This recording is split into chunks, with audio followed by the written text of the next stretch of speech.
इस वीडियो में CMC coordinated master control के बारे में स्टडी करेंगे।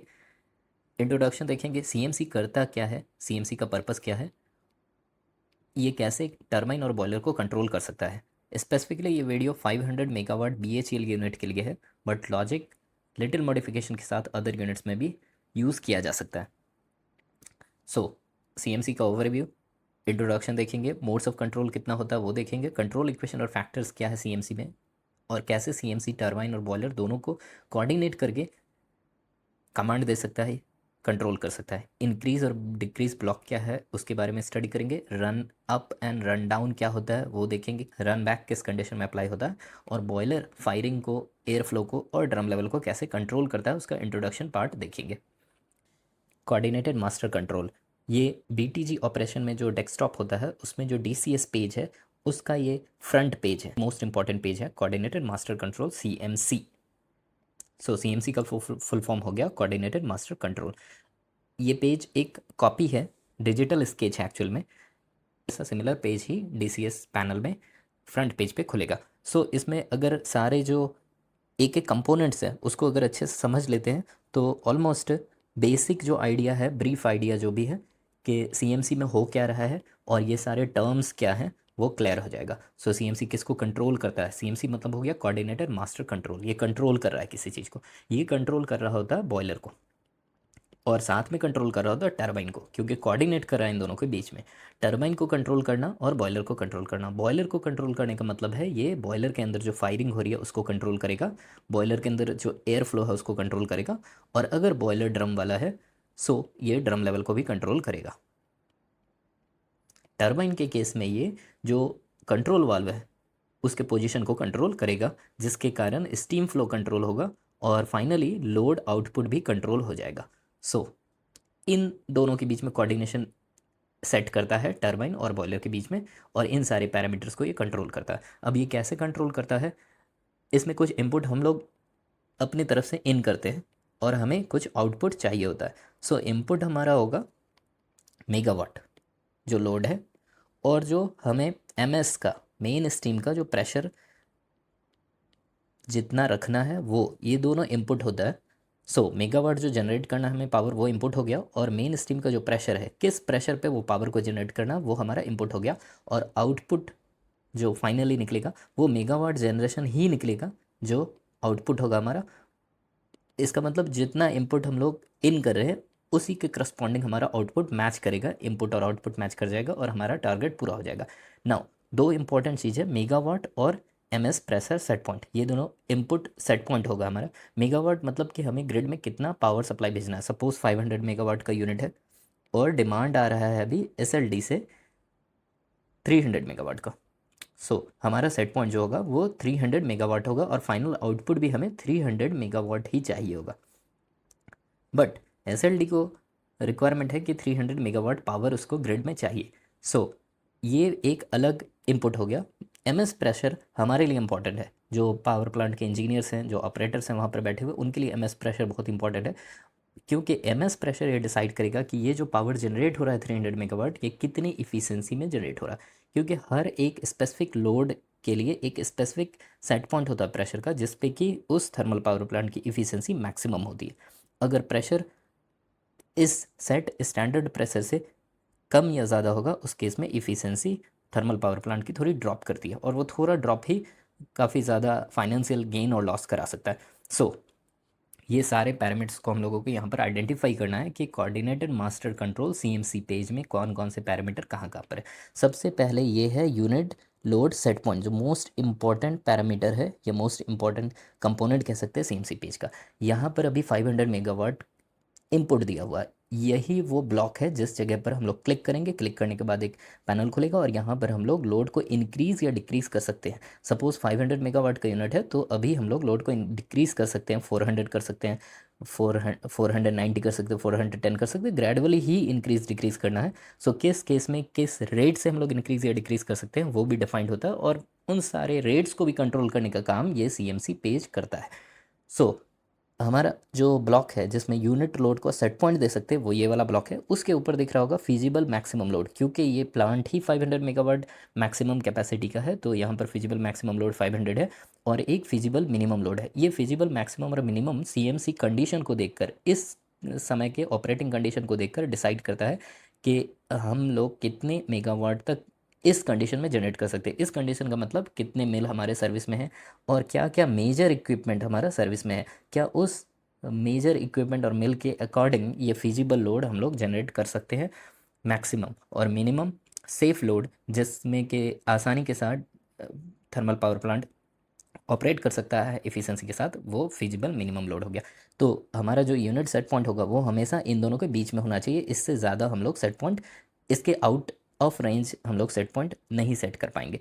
सो ये हो गया यूनिट सेट पॉइंट। नेक्स्ट हो गया ये यूनिट सेट पॉइंट, जैसे ही हम लोग देंगे फिजिबल मैक्सिमम और मिनिमम के बीच में, ये यहाँ से इस लूप में आ जाएगा। इस लूप में आने के बाद ये आगे की तरफ बढ़ेगा। आगे के बाद यहाँ एक ब्लॉक दिख रहा होगा मैक्सिमम लोड सेट पॉइंट, ये भी ऑपरेटर डिसाइड करता है। सपोज हम लोगों का 500 मेगावाट का यूनिट है, सो हम लोग मैक्सिमम लोड सेट पॉइंट 500 दे सकते हैं, और अगर 510 मेगावाट भी देते हैं, थोड़ा सा इंक्रीज होगा मेगावाट, उस केस में ये 510 तक जनरेट कर सकता है। सो और अगर यूनिट में कुछ प्रॉब्लम है, कोई मेजर इक्विपमेंट है जो इफ़िशिएंटली नहीं काम कर पा रहा है, तो हम लोग इस मैक्सिमम सेट पॉइंट को 480 450 जितना भी चाहे उतना रख सकते हैं। सो ये एक ब्लॉक का काम करेगा।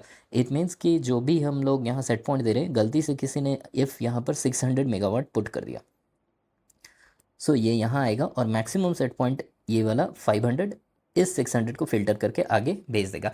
इसका मतलब ये ऑपरेटर डिसाइड कर सकता है कि मैक्सिमम लोड सेट पॉइंट हमारा कितना हो सकता है, उससे ज़्यादा हम लोग अगर बाय मिस्टेक यहाँ पर कोई इनपुट करता है, वो फिल्टर होकर आगे की तरफ चलाएगा। सिमिलर वे में एक मिनिमम लोड सेट पॉइंट भी ऑपरेटर की थ्रू सेट किया जाता है। इस ब्लॉक में क्लिक करेंगे, क्लिक करने के बाद यहाँ पर मिनिमम लोड सेट पॉइंट देंगे। सपोज़ किसी ने गलती से यहाँ 100 दे दिया, 100 मेगावाट का इनपुट कर दिया। सो ये 100 मेगावाट अगर इस लूप में आ भी जाता है, बट यहाँ पर मिनिमम सेट पॉइंट के पास 270 किया हुआ है, टेक्निकल मिनिमम है हमारे, ये 270 मेगावाट है, टेक्निकल मिनिमम के आसपास है। सो ये जब इन आएगा इस लूप में, ये 100 मेगावाट जो बाय मिस्टेक आ गया था वो फिल्टर होके निकल जाएगा।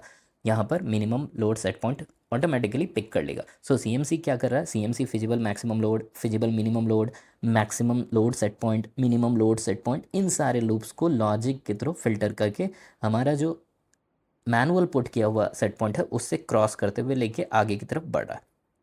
सो ये आगे की तरफ बढ़ता जा रहा है। उसके बाद ये लोडिंग रेट में जाता है। लोडिंग रेट में यहाँ लोड का, यूनिट का लोड रेट सेट किया जाता है। यहाँ पर यूनिट का लोड रेट सेट देख सकते हैं 6 मेगावाट पर मिनट का। इसका मतलब ये अगर सपोज 500 मेगावाट पे यूनिट चल रही थी और किसी ने 400 मेगावाट कर दिया चेंज करके लोड का सेट पॉइंट, सो 100 मेगावाट का लोड डिक्रीज़ होना। इस 100 मेगावाट का जो लोड डिक्रीज़ करेगा, ये कोई 10 सेकेंड में नहीं कर जाएगा, इसका एक रेट होगा। सो वो रेट भी ग्रेजुअल रेट होना चाहिए। अगर ग्रेजुअल नहीं होगा तो बहुत स्ट्रेस आएगा टरबाइन पर और बॉयलर साइड में भी, और इतना पैरामीटर का वेरिएशन होगा जो मेजर इक्विपमेंट्स हैं उनके लिए डेंजरस होगा। इसलिए हम लोगों ने यहाँ पर एक यूनिट लोड रेट को भी फिक्स करके रखा है। ये रेट यहाँ पर अभी देख सकते हैं 6 मेगावाट पर मिनट है। इसका मतलब इफ़ हम चाह रहे हैं कि 12 मेगावाट डिक्रीज़ करें तो 2 मिनट का टाइम लगेगा इस रेट को क्रॉस करने में। ये रेट को देखते हुए ही फाइनल रिजल्ट निकल के इधर आएगा मेगावाट का। सपोज़ यहाँ कोई 400 मेगावाट अभी इस इंस्टेंट पे कर देता है, तो इंस्टेंटली यहाँ पे 400 मेगावाट नहीं आ जाएगा।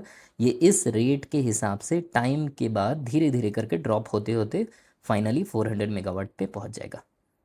सो ये जो हम लोगों ने अभी लॉजिक देखा, ये पूरा logic load controller, unit load controller है। इसमें यूनिट लोड सेट पॉइंट है, फिजिबल मैक्सिमम फिजिबल मिनिमम है, मैक्सिमम और मिनिमम फिल्टर है, और लोड का रेट है, जिस रेट से लोड डिक्रीज इंक्रीज कर सकता है बॉयलर साइड में।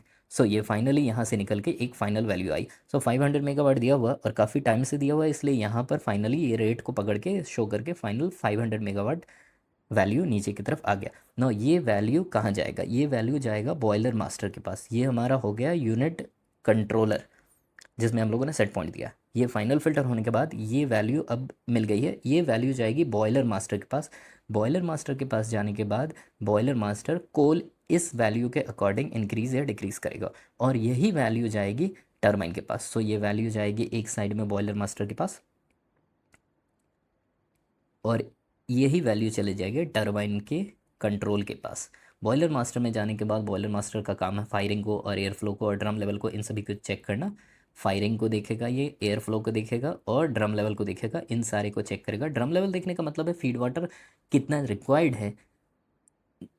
जब हम लोग फायरिंग इंक्रीज़ करते हैं तो स्टीम फ्लो भी इंक्रीज़ करता है और उसके अकॉर्डिंग फीड वाटर फ्लो भी इंक्रीज़ करता है। सो ड्रम लेवल को कांस्टेंट रखने के लिए फीड वाटर फ्लो को बढ़ाना होगा जब स्टीम फ्लो को इंक्रीज़ कर रहे हैं। और टरबाइन क्या देखेगा, टरबाइन का काम है कंट्रोल वाल्व को ऑपरेट करना। कंट्रोल वाल्व को ऑपरेट करके ज़्यादा ओपन करेगा सो डैट लोड इंक्रीज़ हो पाए और क्लोज करेगा तो मेगावाट डिक्रीज़ करेगा। सो ये जो फाइनल लोड का सेट पॉइंट निकला है ये बॉयलर मास्टर के पास जाएगा और टरबाइन मास्टर के पास कह सकते हैं कि जाएगा। इन दोनों का फिर आगे का पर्पस देखेंगे किस लॉजिक से बॉयलर मास्टर और टरबाइन मास्टर काम करता है। अगर हम लोगों ने बॉयलर मास्टर को ऑटो में डाल के रखा है, सो ऑटो में डालने से मिल भी सारा फीडर उसका ऑटो में रहता है, जिसके कारण से ये कोल को खुद से ही सीएमसी इंक्रीज डिक्रीज कर सकता है। और ये किस किस पैरामीटर को देखेगा वो अभी हम लोग वन बाय वन करके देखेंगे। और टरबाइन को भी अगर हम लोगों ने ऑटो में डाल के रखा है, टरबाइन मास्टर को भी ऑटो में अगर डाल के रखा है, सो ये एक लॉजिक से पास कराएगा जिसका स्टडी हम लोगों ने EHTC पेज में किया था। EHTC वाले वीडियो में था। EHTC में ये देख पाए थे हम लोग कि 3 लॉजिक कंट्रोल होता है, speed control, pressure control and load control. So किस कंट्रोल सिस्टम में है उसके अकॉर्डिंगली वो कंट्रोल वाल को ओपन या क्लोज करेगा। जब हम लोगों का ये फाइनल वैल्यू जो स्पेसिफिक लोड कंट्रोल से निकल के आउटपुट टरबाइन में इन करेगा, उसके अकॉर्डिंग ये कंट्रोल वाल को ऑपरेट करेगा। और ये दोनों कोऑर्डिनेटेड सिस्टम में काम करता है, मतलब बॉयलर इधर फायरिंग इंक्रीज करेगा और उधर कंट्रोल वाल का पोजीशन ओपन होगा। और जब लोड डिक्रीज करेंगे तो बॉयलर फायरिंग डिक्रीज करेगा और उधर कंट्रोल वाल का पोजीशन क्लोज होगा। अब ये किस तरह से वर्क करता है, ये इसका different mode of transfer, different modes of control है। कभी ऐसा भी हो सकता है कि बॉयलर मास्टर पहले एक्ट करेगा और टरबाइन उसको फॉलो करेगा। इसका मतलब फायरिंग पहले इंक्रीज करेगा, उसके फॉलो बाद टरबाइन में एक्शन आएगा कि कंट्रोल वाल्व को ओपन करेगा। और ऐसा भी हो सकता है कि पहले कंट्रोल वाल्व ओपन हो जाएगा और प्रेशर जब लॉस होगा तो बॉयलर फायरिंग इंक्रीज करेगा। सो इसी से डिफरेंट मोड्स ऑफ कंट्रोल यहाँ पर पिक्चर में आता है कि बॉयलर फॉलो कर रहा है टरबाइन को या टरबाइन फॉलो कर रहा है बॉयलर को। सो ये EHTC का पेज है, ये देख सकते हैं यहाँ CMC ऑन दिखा रहा है। ये CMC ऑन का मतलब ही हो गया कि जो टरबाइन कंट्रोलर है, जो टरबाइन मास्टर जिसको कह सकते हैं, उसकी जो लोड की वैल्यू है वो उस पेज से आ रही है CMC से। कुछ एक लॉजिक है जिस लॉजिक को अप्लाई करके ही यहाँ पे वैल्यू आती है, ऐसा नहीं कि सेम वैल्यू आ जाएगी ऑन द डॉट। एक लॉजिक है, लॉजिक से वो जनरेट करेगा, जनरेट करने के बाद ये वैल्यू आएगी। तो ये है modes of control. Modes of control पहला एक तो CMC मोड हो गया। CMC मोड में क्या होगा, CMC मोड में टरबाइन और बॉयलर दोनों ऑटो में रहेगा, ऑटो कंट्रोल में रहेगा और एक दूसरे को साइमल्टेनियसली फॉलो करेगा। इसका मतलब कि बॉयलर में फायरिंग इंक्रीज कर रहे हैं और साथ में टरबाइन में भी कंट्रोल वाल्व में कमांड जा रहा है। सो बॉयलर मास्टर के पास भी कमांड जा रहा है कि फायरिंग इंक्रीज कराना और टरबाइन के पास भी कमांड जा रहा है कि कंट्रोल वाल्व को ऑपरेट करना है। ये दोनों साइमल्टेनियसली काम करता है, इसीलिए इन दोनों के बीच में कोऑर्डिनेशन होता है और उस कोऑर्डिनेशन के कारण इस मोड को कहते हैं CMC, coordinated master control. Boiler follow mode, boiler follow करेगा टरबाइन को। इसका मतलब जब भी हम लोग सेट पॉइंट इंक्रीज कराएंगे लोड का, सो टरबाइन सबसे पहले ऑपरेट होगा। टरबाइन ऑपरेट होने का मतलब कंट्रोल वाल्व का पोजीशन इंक्रीज होगा। सपोज लोड इंक्रीज कराना है तो कंट्रोल वाल्व का पोजीशन इंक्रीज होगा और मेगावाट जो है वो डायरेक्टली इंक्रीज करने लगेगा। जैसे ही कंट्रोल वाल्व का पोजीशन इंक्रीज करता है, स्टीम फ्लो टरबाइन में जो जा रहा है वो इंक्रीज कर जाता है, जिसके कारण मेगावाट आसानी के साथ इंक्रीज कर जाता है। अब बॉयलर में इसका इफेक्ट ये आएगा कि बॉयलर साइड में जो MS प्रेशर है, जिस प्रेशर से ही टरबाइन में एनर्जी का जनरेशन हो रहा है, प्रेशर एंड टेम्परेचर, वो फॉल करेगा। सो फॉल करेगा तो बॉयलर मास्टर को लगेगा कि ये तो फॉल कर रहा है। इस केस में बॉयलर अपना फायरिंग इंक्रीज करेगा, बॉयलर का firing air flow and drum level को मेंटेन करेगा। सो ये इंक्रीज करेगा। इसका मतलब ये हो गया कि बॉयलर फॉलो करेगा टरबाइन को, पहले कमांड टरबाइन में जाएगा, उसके इफेक्ट के कारण बॉयलर में कमांड आएगा, इसलिए इसका नाम है बॉयलर फॉलो मोड। ये boiler follow the turbine case है। एक है टरबाइन फॉलो मोड, इस केस में समझ सकते हैं कि बॉयलर में पहले कमांड जाएगा, बॉयलर में जाएगा कमांड, सपोज इंक्रीज कराना है लोड को, सो फायरिंग बॉयलर इंक्रीज कर देगा, एयर फ्लो भी इंक्रीज कर देगा साथ में और ड्रम लेवल को भी बैलेंस कर लेगा। मतलब फीड वाटर फ्लो को भी इंक्रीज़ कर लेगा। ड्रम का लेवल इंक्रीज़ कराना का मतलब फीड वाटर फ्लो को भी इंक्रीज़ करा देगा। इन तीनों को इंक्रीज़ कराए, इससे इफेक्ट क्या आएगा, एमएस प्रेशर और टेम्परेचर इंक्रीज़ करने लगेगा। सो ये इंक्रीज़ करने लगेगा, देन टरबाइन को ये फील होगा कि एमएस प्रेशर को कंट्रोल करना है, तो टरबाइन इस पे रिएक्शन देगा और फॉलो करेगा बॉयलर को, और कंट्रोल वाल्व को ओपन करेगा।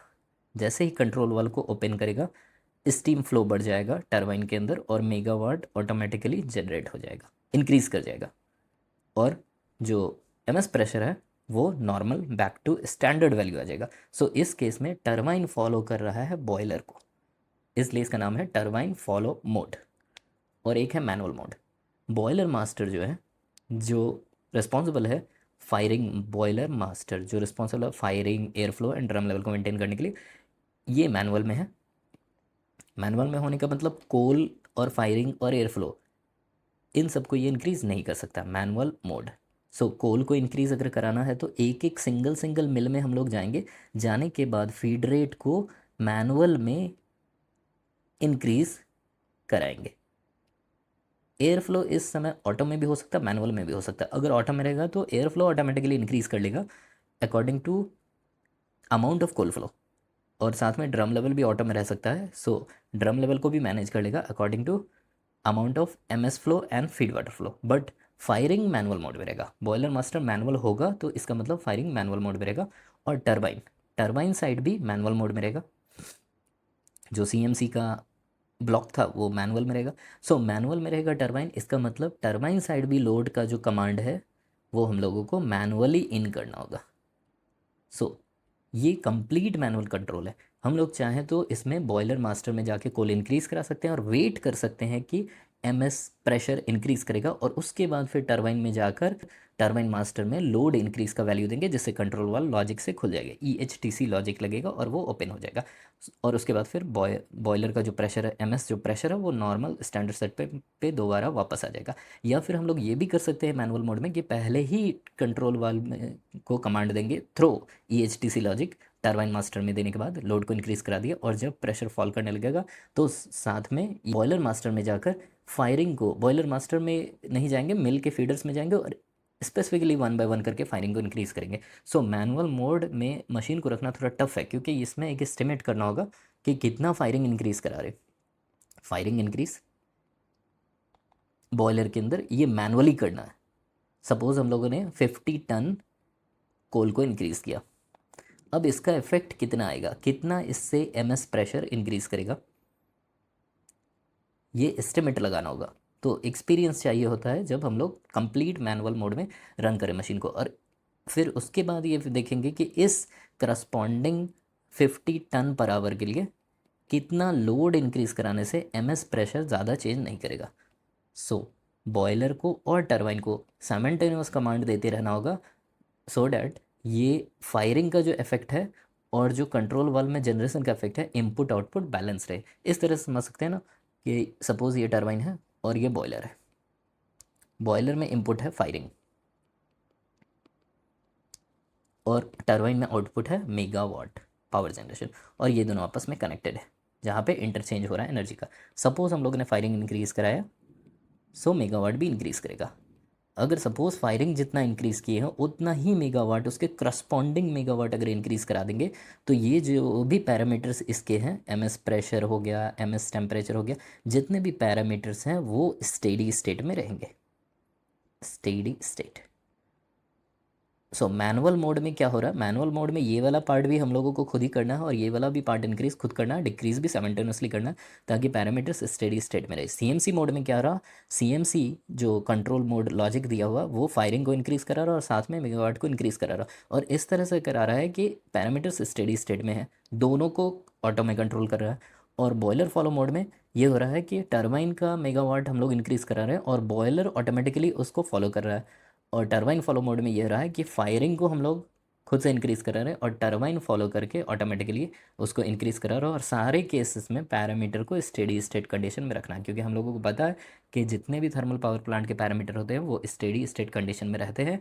जितना भी फायरिंग इनपुट कर रहे हैं, एनर्जी इनपुट कर रहे हैं, वो आउटपुट में कन्वर्ट होकर निकल रहा है जिसके कारण से पैरामीटर हमेशा स्टेडी स्टेट कंडीशन में रहते हैं। कोई एनर्जी ना एक्यूमुलेट कर रहा है इस सिस्टम में और ना ही कोई एनर्जी डिफिसिट होना चाहिए, वरना पैरामीटर्स डाउनफॉल करेंगे और डाउनफॉल करेंगे जिसके कारण थर्मल स्ट्रेस आ जाएगा और सिस्टम अनस्टेडी स्टेट में चला जाएगा। सो ये कंप्लीट साइकिल है थर्मल पावर प्लांट का, जो कि एक स्टेडी स्टेट कंडीशन में हमेशा होल्ड करके पावर जनरेट करता रहता है। नाउ बॉयलर मास्टर को देखते हैं। ये ब्लॉक है बॉयलर मास्टर। सो बॉयलर मास्टर का काम क्या है? बॉयलर मास्टर का काम हो गया कि वो कोल को इंक्रीज या डिक्रीज कराएगा। इसके लिए इसके पास एक कमांड आता है। ये कमांड मेगावाट के टर्म में आता है कि कितना मेगावाट हमारा डिमांड है।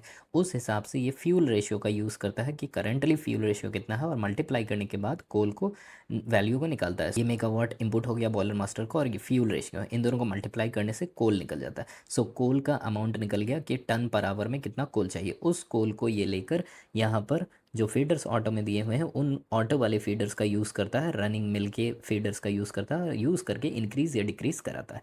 सो बॉयलर मास्टर का काम हो गया, इनपुट हो गया मेगावाट के टर्म में, और कोल ये कैलकुलेट किया। कोल कैलकुलेट करने के बाद ये फीडर का यूज़ करता है, जो फीडर्स ऑटो में डाल के रखे हुए हैं। एक फीडर भी मिनिमम ऑटो में रहना चाहिए, तभी बॉयलर मास्टर ऑटो में रहेगा। अगर सारे फीडर को मैनुअल मोड कर देंगे तो ये भी मैनुअल मोड में आ जाएगा। सो जिस फीडर को भी ऑटो में हम लोग रखेंगे उस फीडर का ये यूज़ करके इंक्रीज़ कर सकता है कोल को या डिक्रीज़ कर सकता है। अब इसमें जो ये मेगावाट के टर्म में कमांड आ रहा है, ये कमांड कहाँ से आ रहा है वो देखेंगे। सो हम लोगों ने यहाँ पर लोड सेट पॉइंट दिया था, अपना इनपुट किया था, और ये लोड कंट्रोलर से निकलने के बाद फाइनली यहाँ पहुँच गया। यही लोड यहाँ पर पिक होके आ गया यूनिट डिमांड। ये यूनिट डिमांड पहले इस लॉजिक से क्रॉस करता है। सो अगर maximum, minimum, feasible, road rate, load rate, इन सारे से फिल्टर होने के बाद फाइनली ये यूनिट डिमांड आता है बॉयलर मास्टर के लॉजिक के पास। ना ये यूनिट डिमांड जब यहाँ पहुँच गया है तो ये एक समेशन लॉजिक में जा रहा है। उससे पहले देखेंगे कि ये वाला जो लॉजिक है, ये पीआईडी जो है, इससे एक लाइन आ रही है और ये यूनिट लोड वाली एक लाइन आ रही है। ये दोनों आकर यहाँ पे समेशन हो रही है। ये वाली जो लॉजिक है जो पीआईडी के थ्रू होते हुए आ रही है वो क्या है? यहाँ पर देख सकते हैं कि ये एमएस मेन स्टीम का प्रेशर है, एक्चुअल प्रेशर, और यहाँ हम लोगों ने एमएस का सेट पॉइंट दिया है। सो ये दोनों का वैल्यू इस पीआईडी में जा रहा है और ये कंपेयर करता है कि मेन स्टीम प्रेशर और सेट पॉइंट दोनों आसपास है कि नहीं। अगर ये डिफरेंट है तो ये इसको क्लोज करने का कोशिश करेगा, क्योंकि हमारा जो टारगेट है मेन स्टीम प्रेशर का, वो हम लोगों ने यहाँ इसे बता के रखा है। सो इन दोनों का एरर यहाँ पीआईडी में जाएगा और एरर के अकॉर्डिंग ये एक वैल्यू जनरेट करेगा। ये वैल्यू जो जनरेट करेगा ये भी मेगावाट के टर्म में करेगा। सो अगर ये दोनों का प्रेशर का डिफरेंस ज़्यादा होगा, सपोज एमएस प्रेशर जो एक्चुअल है, एमएस प्रेशर एक्चुअल, इसकी वैल्यू कम है, less than MS set point है, एमएस प्रेशर के सेट पॉइंट से। सो इस केस में क्या करना होगा? बॉयलर मास्टर को कोल को इंक्रीज़ करना होगा। कोल इंक्रीज़ होगा, फायरिंग इंक्रीज़ होगा, उसके थ्रू ही मेन प्रेशर, जो मेन स्टीम प्रेशर है, वो इंक्रीज़ कर पाएगा। सो इस केस में ये यहाँ पर मेगावाट जनरेट करेगा, एक small amount of megawatt calculate करके ये जनरेट करेगा, जो फाइनली कोल को इंक्रीज़ कराएगा, क्योंकि ये सम होने के बाद ये कोल मास्टर बॉयलर मास्टर के पास जा रहा है। सो ये जो इफेक्ट है वो यहाँ इंक्लूड हो जाएगा। और अगर इन केस प्रेशर ज़्यादा है तो ये मेगावाट को माइनस करेगा यहाँ, जिसके कारण से यहाँ पर फाइनल जो है कोल का डिक्रीज़ होगा, और जिस कारण से एमएस प्रेशर एक्चुअल वैल्यू और सेट पॉइंट, इन दोनों को ये हमेशा चेक इन में रखेगा और क्लोज एक दूसरे के रखेगा। तो यहाँ देख सकते हैं इस कंडीशन में क्या है, अभी हमारा एमएस प्रेशर वो 177 kg पर सी एम स्क्वायर है और सेट पॉइंट 173 है। इसका मतलब जो एक्चुअल प्रेशर है वो ज़्यादा है। सो हम लोगों को एक स्मॉल अमाउंट ऑफ कोल को डिक्रीज़ करना होगा, फायरिंग को डिक्रीज़ करना होगा, जिस कारण से ये एमएस प्रेशर डिक्रीज़ करेगा और डिक्रीज़ करके 173 kg पर सी एम स्क्वायर तक पहुंच पाएगा। सो इन दोनों के एरर को ये कैलकुलेट किया, और कैलकुलेट करने के बाद यहाँ पे मेगावाट को जनरेट किया। मतलब यहाँ पे जो मेगावाट जनरेट करेगा वो निगेटिव में जनरेट करेगा। सो -0.85 मेगावाट इस कंडीशन में ये जनरेट कर रहा है। सो ये इम्पल्सिव है, ये वैल्यू चेंज होती रहती है। जब हम लोग सीएमसी पेज देखेंगे वहाँ पर ये वैल्यू काफ़ी फ्रिक्वेंटली चेंज करती है। माइनस दिखा रहा है कि अभी मेगावाट को ये कट कर रहा है, मेगावाट को कट कर रहा है, उससे कोल फ्लो कट होगा, कोल फ्लो कट होगा, जिसके कारण से जो एक्चुअल प्रेशर जो ज़्यादा है सेट पॉइंट से, वो धीरे धीरे करके नीचे बैक टू स्टैंडर्ड वैल्यू आएगा, जो सेट पॉइंट है उसके क्लोज आ जाएगा। सो यहाँ पर ये नेगेटिव एंड पॉजिटिव जनरेट करता।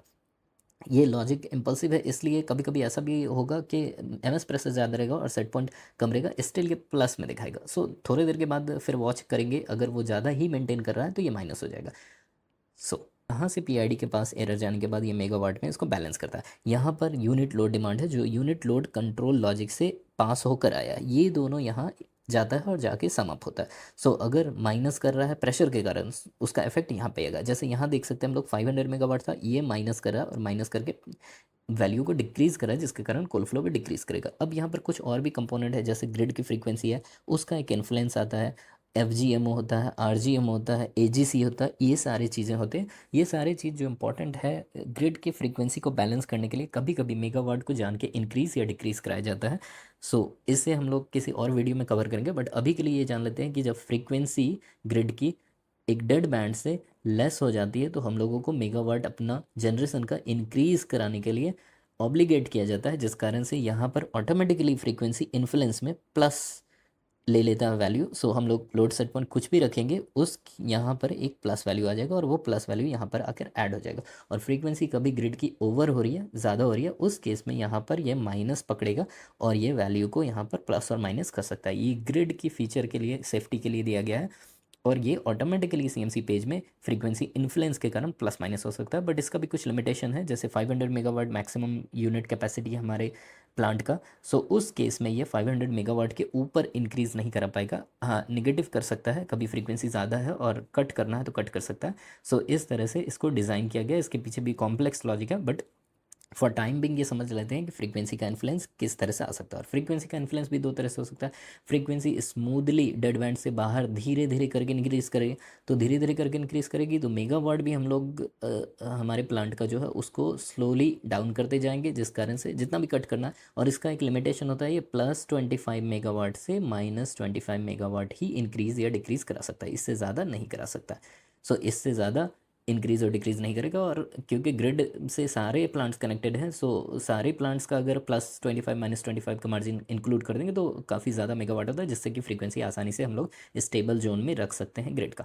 नाउ कभी कभी ऐसा भी हो सकता है कि कोई प्लांट सडनली ट्रिप कर जाता है, कोई यूनिट सडनली ट्रिप करता है, जिसके कारण एक ह्यूज लॉस, सपोज 1000 मेगावाट या 600 मेगावाट का एक यूनिट सडनली ट्रिप कर गया, तो इतना ह्यूज लॉस ग्रिड को हो जाता है ऑल ऑफ अ सडन, जिसके कारण जो फ्रीक्वेंसी है वो may be possibly sharp decrease कर सकती है। शार्प डिक्रीज डेड बैंड से जब बाहर करेगी तो यहाँ पर आरजीएमओ एक्ट करता है, आरजीएमओ एक्ट करता है और वो डायरेक्ट इन्फ्लुएंस करता है जो फ्रीक्वेंसी इंटरवल में यहाँ पर addition, as an addition of megawatt show कर सकता है। सो सीएमसी में ये प्रोविज़न दिया गया है और ये फ्रीक्वेंसी इन्फ्लुएंस को हम लोगों को ऑन रखना होगा, तभी ये एक्ट करेगा। अगर इसे ऑफ कर देंगे तो ये एक्ट नहीं करेगा। बट फ्रीक्वेंसी इन्फ्लुएंस ऑन करने का ये फ़ायदा है कि जब कभी भी ये फ्रीक्वेंसी इन्फ्लुएंस के कारण हमारे प्लांट का मेगावाट इंक्रीज या डिक्रीज़ कराएगा तो उसके करस्पॉन्डिंग हम लोगों को फिट दिया जाएगा। ये सारे इन्फ्लुएंस है ग्रिड का। फ्रीक्वेंसी देखकर एफ जो smooth frequency rise and fall हो रहा है उसका फ्रीक्वेंसी इन्फ्लुएंस, जो सडन राइज एंड फॉल हो रहा है उसके लिए एजीसी, अभी एफ को एजीसी से रिप्लेस कर दिया गया। सो ये सारे एक अलग टॉपिक है और इनका एक कॉम्प्लेक्स थ्योरी है। डेड बैंड में ये नहीं एक्ट करेगा, कितना लिमिट्स में एक्ट करेगा, हमारे पास अवेलेबिलिटी है कि नहीं, उसके लिए फिजिबिलिटी है कि नहीं, इन सारे को अप्लाई करने के बाद ही ये सब एक्ट करता है। सो हमारा फोकस मेन अभी क्या है, यूनिट लोड पे। सो यूनिट लोड आ गया, फ्रीक्वेंसी का जो भी इन्फ्लुएंस आना है वो आ गया और इधर से प्रेशर का इन्फ्लुएंस आ गया। ये सारा इन टर्म ऑफ मेगावाट आया और मेगावाट में आने के बाद ये समसन हुआ। समसन होने के बाद ये फाइनल वैल्यू जनरेट किया जो बॉयलर मास्टर के पास गया। बॉयलर मास्टर देखेगा कि मुझे फाइनल वैल्यू इतना जनरेट करना है। इसमें क्या क्या इंक्लूड है, इसमें जो यूनिट लोड कंट्रोल है उसका फिल्टर पूरा यूज़ कर लिया है, फ्रीक्वेंसी का इन्फ्लुएंस है और साथ में प्रेशर को कंट्रोल करने के लिए जो इन्फ्लुएंस आ रहा है मेगावाट के टर्म में वो भी है। और ये अब फाइनली अपने कैलकुलेटर को भेजेगा जहाँ पर ये फ्यूल रेशियो को मल्टीप्लाई करके फाइनल वैल्यू कैलकुलेट करेगा कोल का। और ये कोल का जो वैल्यू होगा वो जो भी फीडर ऑटो में है उसका यूज़ करेगा, इंक्रीज़ और डिक्रीज़ करा के इसको फाइनली उतना कोल सप्लाई करेगा। कोल सप्लाई करने का मतलब बॉयलर में फायरिंग इंक्रीज डिक्रीज़ करेगी, जिसके कारण से एमएस प्रेशर, एमएस टेम्परेचर, ये सारे पैरामीटर्स को ये होल्ड कर पाएगा। सो ये मेनली बॉयलर मास्टर है। एक और इंपॉर्टेंट ब्लॉक है जो मिस कर रहा था, वो है यूनिट कैपेबिलिटी। यूनिट कैपेबिलिटी यहाँ पे सेट करके रखा 550 मेगावाट। ये यूनिट कैपेबिलिटी यहाँ पर से इसको इन्फ्लुएंस करती है। जैसे कि हम लोगों ने maximum load set point 500 megawatt set कर दिया, वैसे ही यूनिट कैपेबिलिटी या मैक्सिमम जो हमारे प्लांट का जनरेटिंग कैपेसिटी है उसको यहाँ पर सेट कर दिया। सो अगर कभी यहाँ पर गलती से 600 मेगावाट चला जाता है और यहाँ पर भी किसी ने 600 मेगावाट करके रखा है, बट स्टिल ये यूनिट कैपेबिलिटी यहाँ पर आएगा और इसे फिल्टर करके निकाल देगा। इसका एक और बहुत ही इंपॉर्टेंट रोल होगा रन बैक में। रन बैक में इसका एक इंपॉर्टेंट रोल होगा, वो रन बैक वाले स्लाइड में हम लोग इसके बारे में डिस्कस करेंगे कि ये किस तरह से रन बैक को एक्टिवेट कर सकता है। और फिर एक और ये पीआईडी सिस्टम दिख रहा है, ये PID system normally out of service रहता है। ये बॉयलर फॉलो मोड है। बॉयलर फॉलो मोड में क्या कर रहा है, यहाँ पर से एक एमएस का जो मेन एमएस प्रेशर का जो एक्चुअल वैल्यू है वो, और जो एमएस प्रेशर का जो सेट पॉइंट है उसको ले रहा है।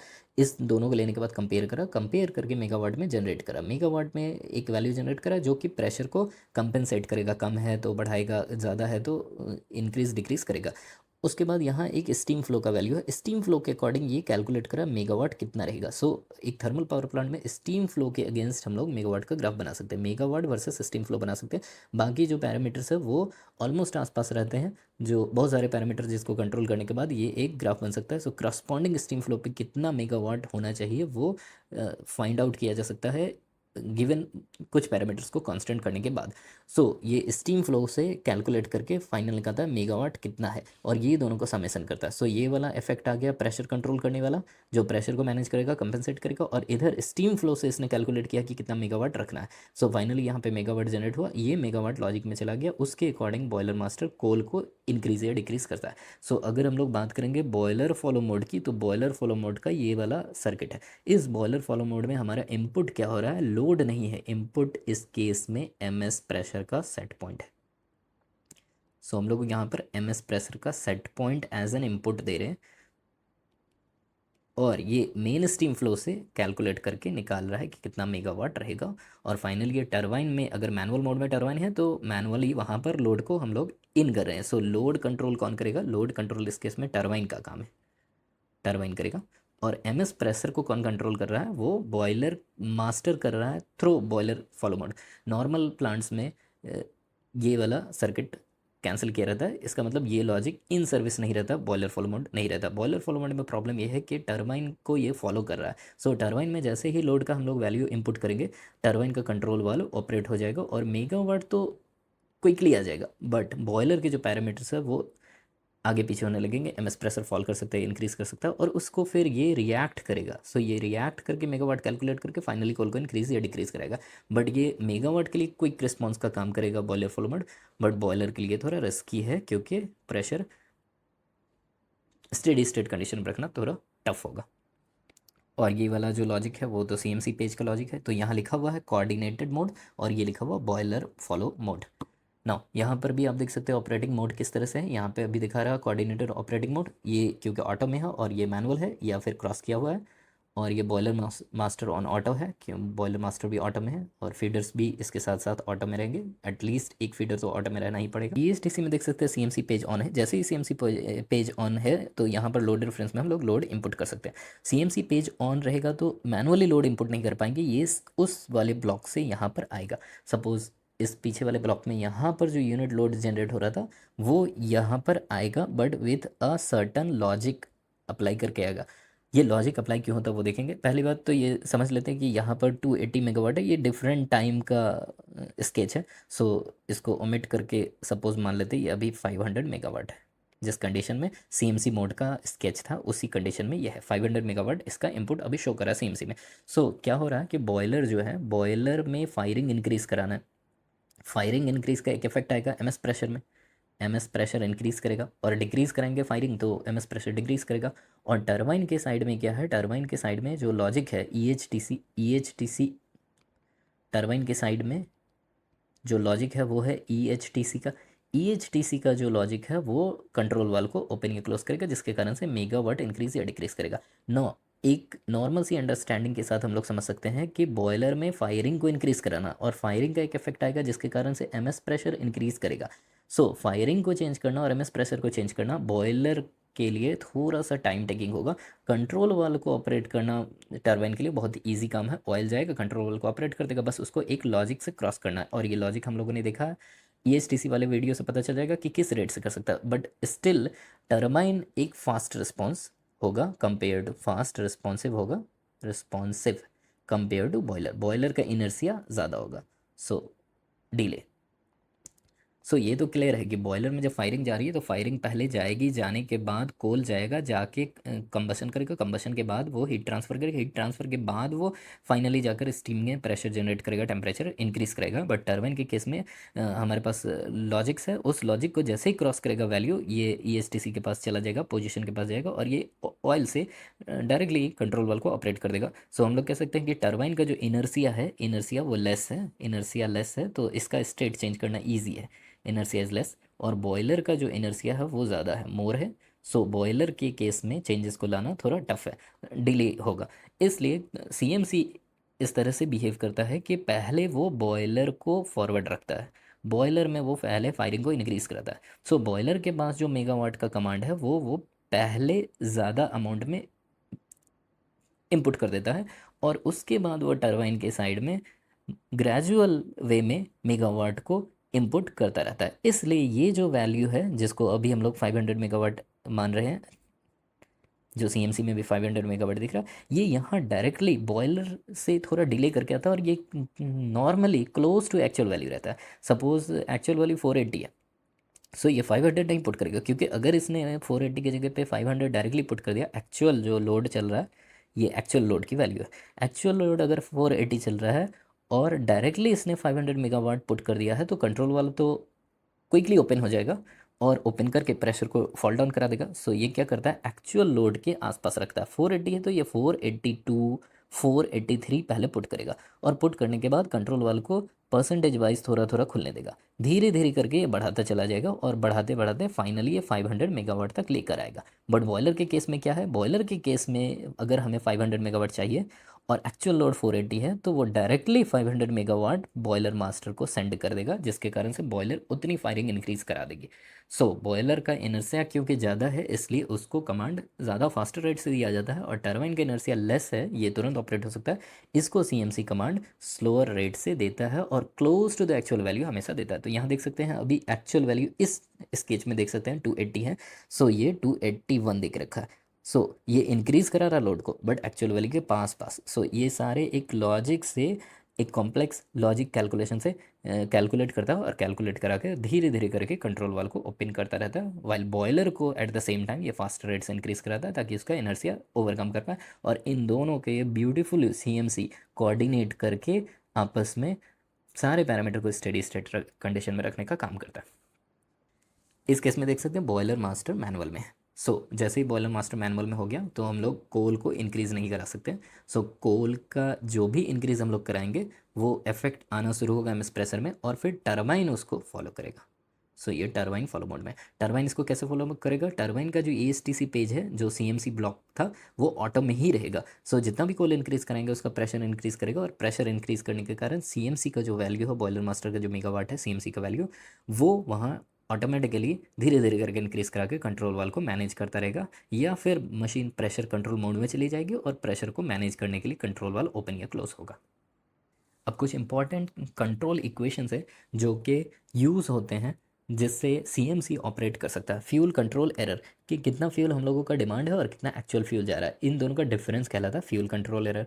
एयर कंट्रोल एरर, कितना एयर एक्चुअल में डिमांड है करंटली और एक्चुअल एयर फ्लो कितना है, उन दोनों का डिफरेंस। उसी तरह फीड वाटर का एरर कितना है, मेन स्ट्रीम का प्रेशर का डेविएशन कितना है और PA का प्रेशर डेविएशन कितना है। ये सारे एरर को CMC हमेशा कंसिडर करता है, क्योंकि अगर CMC इस फ्यूल एरर को कंसिडर नहीं करेगा तो फ्यूल का मीट नहीं कर पाएगा। अगर फ्यूल एरर 0 है तो CMC के लिए बहुत ही अच्छी खबर है कि वो ना फ्यूल को इंक्रीज़ करेगा ना डिक्रीज़ करेगा। उसी तरह सारे पैरामीटर्स को वो हमेशा चेक करता रहता है। चेक करने के कारण CMC को हमेशा पता रहता है कि जो कंट्रोल इक्वेशंस है वो हमारा 0 की तरफ टेंड कर रहा है और CMC को एक्ट नहीं करना है। जो भी पैरामीटर का कंट्रोल इक्वेशन नॉन ज़ीरो होगा और ज़्यादा इंक्रीज़ करेगा CMC तुरंत एक्ट करेगा। और यहीं से डेवलप होती है theory increase block, decrease block, run up and run back की। तो देखते हैं कि किस तरह से CMC एक्ट करके इंक्रीज एंड डिक्रीज ब्लॉक लगाता है। सो ये इंक्रीज ब्लॉक है। इंक्रीज ब्लॉक कब एक्ट कराएगा CMC, फ्यूल का कंट्रोल एरर अगर ग्रेटर देन 8% हो जाएगा। सो एरर हम लोगों ने देखा कि जो डिमांड है,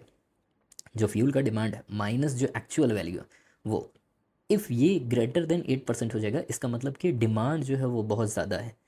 8% ग्रेटर है एक्चुअल से। सो डिमांड जो फ्यूल का है वो ज़्यादा है बट एक्चुअल फ्यूल मीट नहीं कर पा रही है। तो इस केस में अब अगर हम लोग और मेगावाट इंक्रीज़ कराएंगे, सो डिमांड क्या होगा, और इंक्रीज़ करेगा, बट एक्चुअल तो कम है, सो डिफरेंस बढ़ता जाएगा। इसीलिए सीएमसी इंक्रीज ब्लॉक एक्ट कर देता है। इंक्रीज ब्लॉक एक्ट कराने से ये हो जाता है कि आप यूनिट कंट्रोलर में भले ही हम लोग इंपुट कर देंगे हायर लोड की वैल्यू, बट लोडिंग रेट जो है उसको सीएमसी ज़ीरो कर देता है।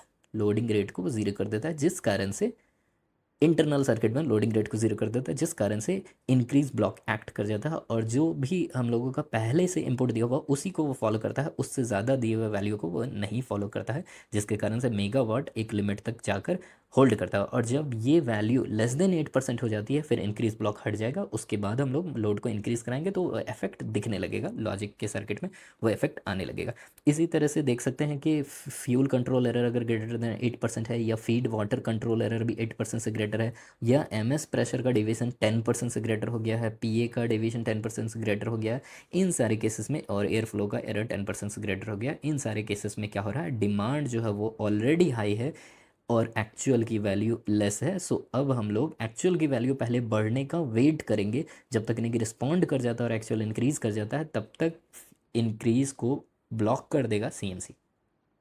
नेक्स्ट है डिक्रीज ब्लॉक। डिक्रीज ब्लॉक में रिवर्स हो रहा है, ये है डिमांड, डिमांड और माइनस एक्चुअल, यही होता है एरर। सो किसी भी चीज़ का अगर -8 हो गया, -8 का मतलब एक्चुअल की जो वैल्यू है, एक्चुअल में जो फ्यूल है वो ज़्यादा है और डिमांड है कम का। सो अगर हम लोग और मेगावाट को डिक्रीज करने का ट्राई करेंगे, सो डिमांड और घटेगा और ये डेविएशन ज़्यादा हो जाएगी। ये डेविएशन ज़्यादा होने का मतलब ये है कि पैरामीटर अनस्टेडी स्टेट कंडीशन में जाएगी, और पैरामीटर अनस्टेडी स्टेट कंडीशन में जाना हमारे बॉयलर के लिए, टरबाइन के लिए अनहेल्दी कंडीशन क्रिएट करेगा। इसलिए ये सीएमसी ऑटोमेटिकली डिक्रीज ब्लॉक को एक्टिवेट कर देता है, जिस कारण से ये वैल्यू, ये डेविएशन डिमांड और एक्चुअल का वो ज़्यादा ना होगा, और वेट करेगा जब तक नहीं कि वो जो एक्चुअल वैल्यू हो उसको कंट्रोलर धीरे धीरे करके घटा ले और ये परसेंटेज को लेस कर दे। सो यहाँ देख सकते हैं fuel control error less than -8%, -8% feed water control error, -10 pressure deviation, और फिर यहाँ पर देख सकते हैं एयर फ्लो का कंट्रोल एरर -10 अगर होगा तो डिक्रीज ब्लॉक ऑटोमेटिकली एक्टिवेट हो जाएगा और वेट करेगा अनटिल कि ये एरर लेस देन 8%, -8% ना हो जाए। अब रन अप कंडीशन क्या है? रन अप कंडीशन ये प्रिवेल करता है जब डिक्रीज ब्लॉक लगा हुआ है, और डिक्रीज ब्लॉक लगने के बाद भी जो एरर है वो और ज़्यादा इंक्रीज कर जाता है किसी भी रीज़न के कारण। सो फ्यूल कंट्रोल का एरर अगर सपोज -10 हो गया, फ्यूल कंट्रोल का एरर का मतलब हो गया था demand minus actual. So demand minus actual, अब -10% के होने का मतलब है कि एक्चुअल बहुत ज़्यादा हो चुका है, 10% ग्रेटर है जो डिमांड है। डिमांड वैल्यू सपोज फ्यूल का डिमांड वैल्यू है 200 टन पर आवर, और एक्चुअल वैल्यू जो है वो 220 टन पर आवर। सो 20 टन जो है फ्यूल वो एक्स्ट्रा जा रहा है, जिसके कारण से प्रेशर इंक्रीज करेगा और unsteady state unhealthy condition create करेगा। सो इस केस में क्या करता है, अगर 10% से भी ज़्यादा एक्चुअल हो जाता है तो ऑटोमेटिकली क्या करता है, मशीन जो यूनिट है सीएमसी वो रनअप कंडीशन में ले जाता है। रनअप कंडीशन में ले जाने के कारण मेगावाट को वो खुद ही इंक्रीज कर देता है और इंक्रीज़ करता चला जाता है, जिसके कारण से क्या होगी, जो डिमांड है वो भी इंक्रीज़ करेगा और ये यूटिलाइज़ करेगा। मेगावाट इंक्रीज़ करने का मतलब कंट्रोल वाला ओपन होने लगेगा और जनरेशन बढ़ा देगा। जनरेशन बढ़ गया तो क्योंकि एक्चुअल ऑलरेडी ज़्यादा था, सो जनरेशन भी बढ़ा दिया, सो इनपुट ज़्यादा था, आउटपुट को भी ज़्यादा कर देंगे, जिसके कारण से स्टेडी स्टेट कंडीशन प्रिवेल कर जाएगा।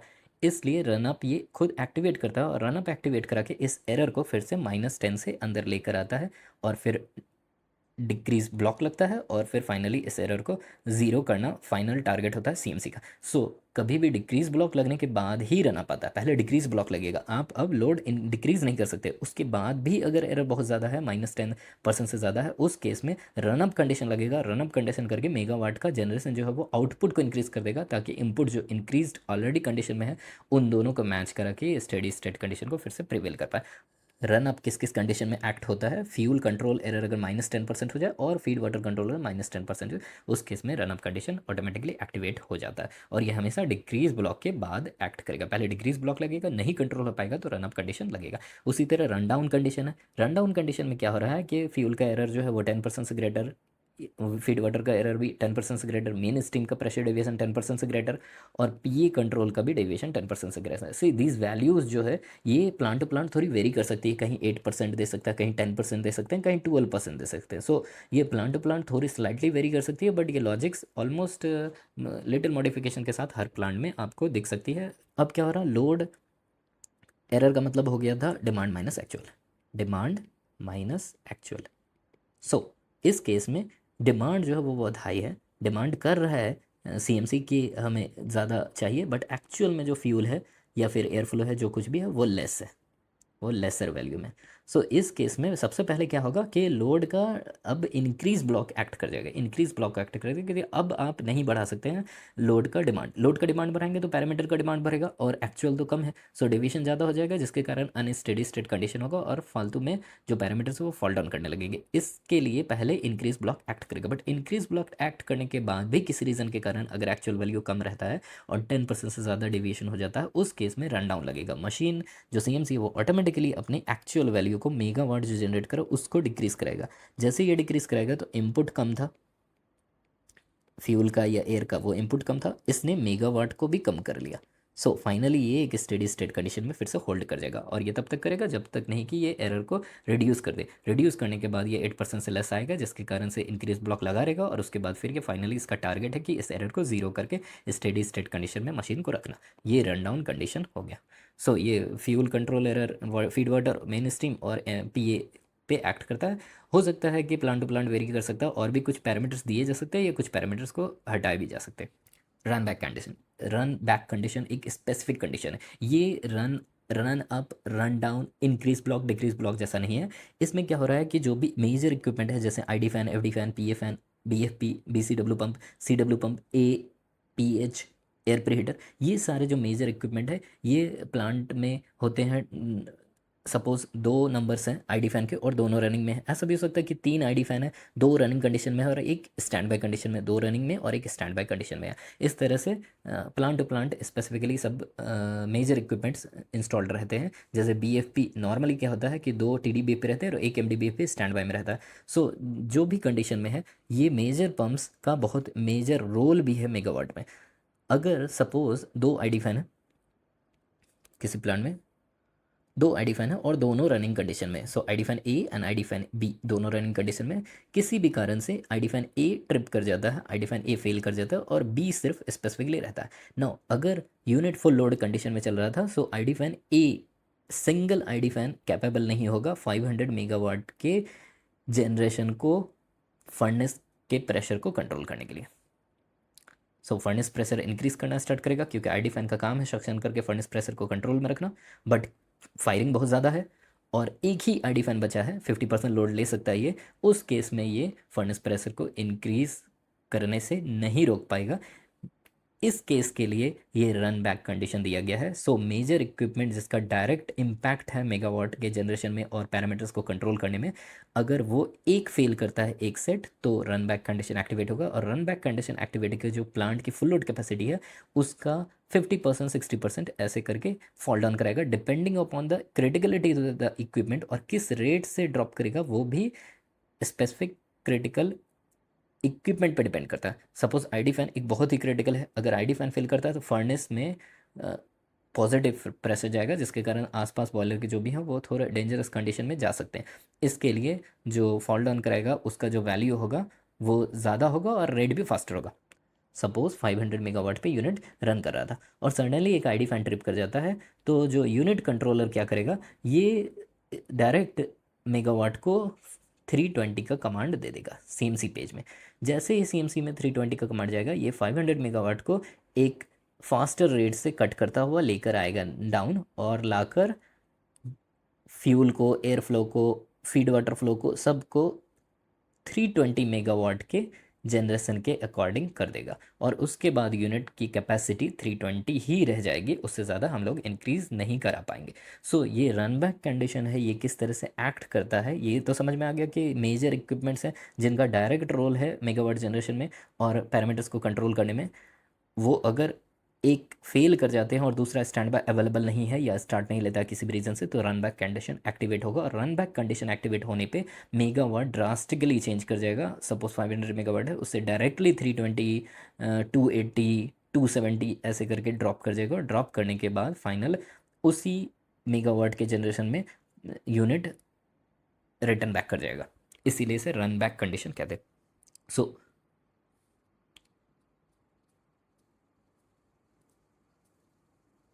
Now run back condition CMC mode में कहाँ से एक्टिवेट होता है, ये इंपॉर्टेंट है देखना।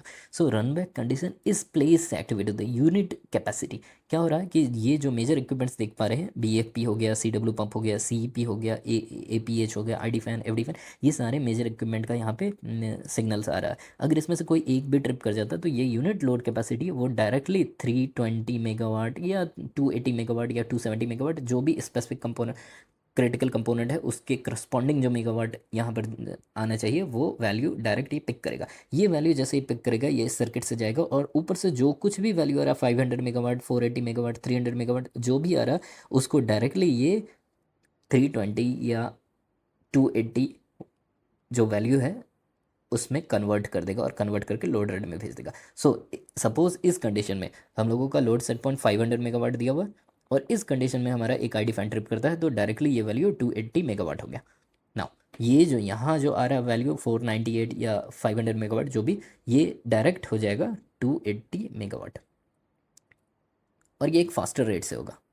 सो फास्टर रेट से होगा और बॉयलर मास्टर को फाइनल क्या चला जाएगा, 280 मेगावाट का कमांड जाएगा और बॉयलर मास्टर क्या करेगा, जितना भी फ्यूल कैलकुलेशन वो करेगा और जितने भी मशीन्स जो फीडर है वो सारे ऑटो में उसमें से डिक्रीज़ करना स्टार्ट करेगा। कुछ लॉजिक यहाँ पर भी दिया गया है। सपोज ज़्यादा नंबर ऑफ मिल्स चल रहे हैं, सो ये क्या करेगा, टॉप मिल को ट्रिप करा देगा ऑटोमेटिकली।